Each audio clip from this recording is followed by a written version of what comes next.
The African Union has banned the slaughtering of donkeys for their skin on the continent. In recent years, millions of donkeys were killed for their skins, used to make a traditional Chinese beverage. In China, many believe the beverage, which is called yijiao, has many benefits, including slowing down ageing, even though scientific research has not confirmed this. The practice has cut down donkey populations, first in China and in more recent years in Africa itself. And joining us now from our science desk is Shirli Sitbon. And there have been many on the African continent who've been waiting for such a move. Their dwindling populations, as in the dwindling populations of donkeys, has very much impacted communities in Africa. Can you explain why? Yes, in every level of their lives, and we'll be seeing images of various moments where donkeys are really central because, actually, around the world, even 500 million people rely on donkeys. And these images, for example, show Sudanese refugees fleeing violence.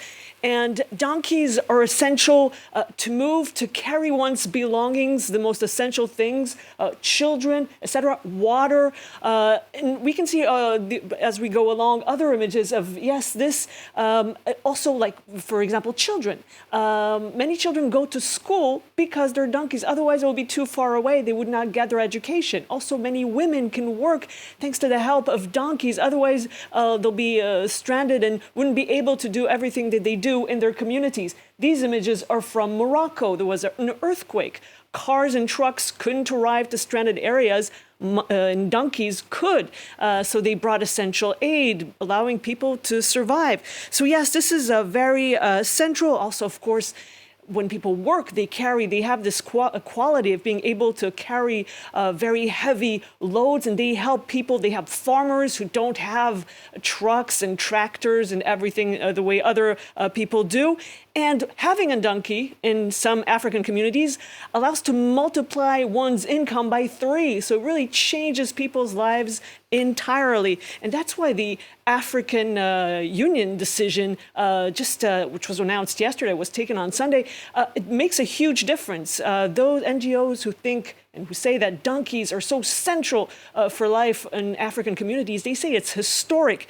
And, they explain that this shows that the highest African leaders recognize the importance of donkeys and why they shouldn't be killed. These images are images of their skins, as you've said, being used this is a slaughterhouse in Kenya, and they're being used in China to make this beverage, as you've said. Tell us a bit more about the supposed benefits of taking yijiao.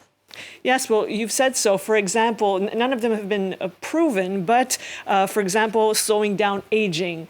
Also, fertility, they say.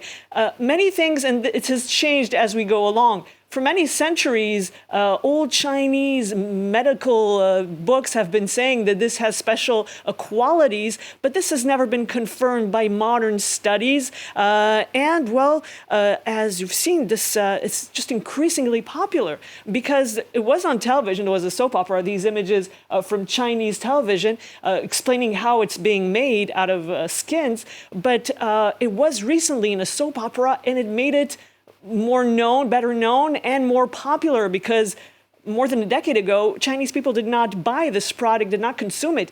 But for the past 10 years, it has become more and more popular, and up to 3 million donkeys are killed every year to make it.